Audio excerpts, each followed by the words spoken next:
If your kids are using screens in the car, you can't just take them away and have a fun road trip. We'll tell you why after this. Kids in Cars. Beep, beep. Hi parents, and welcome to Kids in Cars, where we believe family adventures are best without screens. I'm Eric. And I'm Kristen. So there's an old saying, you must replace a bad habit with a good one. So if your kids are currently using screens in the car, you can't just take them away and hope that you have a fun family adventure. You must replace it with something else. And we replace screens with fun games and activities. We like to sing songs. We like to listen to story podcasts. We play a lot of road trip games.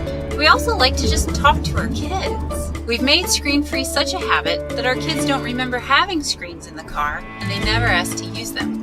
Parents, click this video to see our next tip on traveling screen-free. See you over on the next video.